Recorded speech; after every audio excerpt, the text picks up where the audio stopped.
What comes to mind when someone mentions Asian food? What kind of foods or restaurants come to your mind? Do you think of Panda Express, Kabuki, or even Volcano?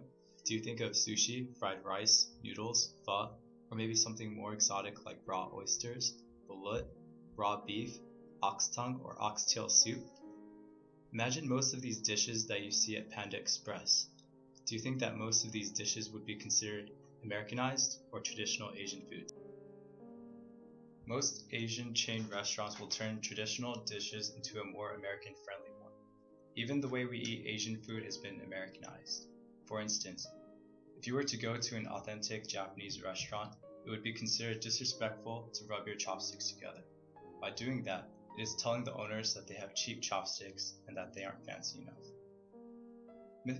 Mixing your wasabi in your soy sauce is another thing you wouldn't want to do. Ideally, you would eat the sushi as it is, but if necessary, you would apply a small amount of wasabi onto the fish. There are some places where you can buy more authentic Asian dishes. Mom and pop shops tend to serve more traditional dishes than your ordinary chain food restaurants. But even Korean barbecue isn't as traditional. Although most of the dishes served at these all-you-can-eat restaurants is traditionally Korean, the all-you-can-eat concept isn't typically found in Korea.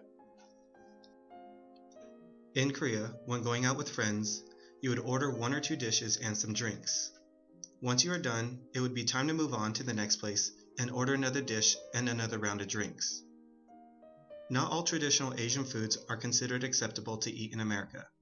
This can cause a rift between a person's traditions and culture, which leads to problems assimilating and also leads to stereotypes. Some dishes that aren't as appealing to Americans can be sonnakji, fresh squid. It's fresh squid that is cut up into smaller pieces and still moves as it's served to you. Yuk-ho, or raw beef, is another dish that isn't commonly served in America. It is similar to steak tartare, but prepared differently. It has seasonings, sesame seeds, Korean pear, and a raw egg yolk.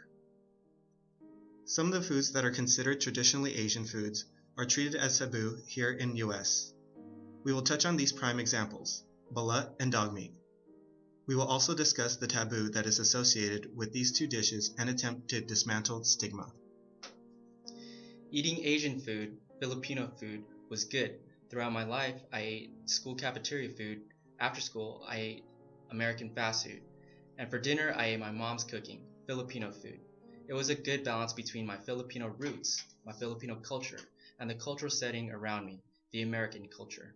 Most of us know of the show Fear Factor. I saw that one of the contestants' challenge was to eat something Filipinos call balut. This boiled duck egg in its later stage before hatching is a Filipino delicacy.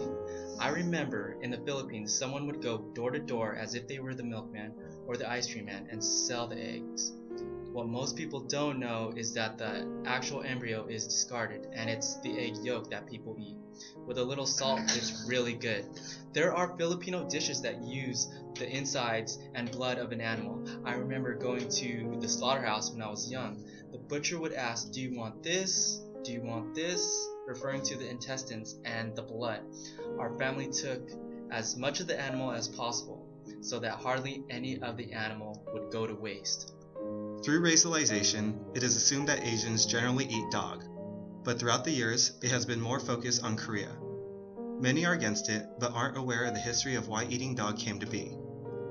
Although the exact time frame of when Koreans began to eat dog is disputed, it is agreed that it stemmed from famine, either dating from Japanese colonialism in Korea or World War II. Some more background information reveals that human consumption of dog has been recorded in many parts of the world, including but not limited to ancient China, Europe, Mexico, and Rome. Dog meat is still consumed in China, Korea, Vietnam, and in Switzerland. Dog meat has also been used as a survival food in times of war or famine, which is relative to dog meat consumption in Korea. On a farm, all animals were used for some type of work. Cows were used for milk, chickens were used for their eggs, and pigs were like garbage disposals. Dogs did the least work. Because the other animals had jobs, a dog would be consumed once in a while. Another thing that isn't common knowledge is the fact that many people have been misled to believe the belief that dog meat has healing properties that other meats do not. Many of the myths involved in dog meat perpetuate its consumption. Some of the myths include increasing stamina, helps you sweat less during the summer, warms your blood in the winter, aids in healing, and for certain Asian men, makes you better in bed. We asked a classmate's mother some questions to find out more about the topic. Her name is Mrs. Kim, and she currently lives in Korea. I have tried dog, and it wasn't until I was in my 20s. I still eat it, but not all the time. It is something you would eat in the summertime, mainly in July and August. I would usually have it 5 times a year at most, typically in a soup. It isn't easy to make, so I would normally go out to a restaurant to eat it. Not many people realize that the dogs used for consumption are not the kind that you would domesticate. Hwanggu, the translation from Korean, loosely means yellow dog. Not a golden retriever though. They are a mixed breed of dog and are raised as livestock. When people judge Asian cultures of eating balut, dog, or any other food, it's a sign of Orientalism. It creates a notion that Western food is superior to Eastern foods. Knowing the history and reasoning behind eating a particular food can help us understand another culture more and not create tensions when hearing about someone eating one of these foods.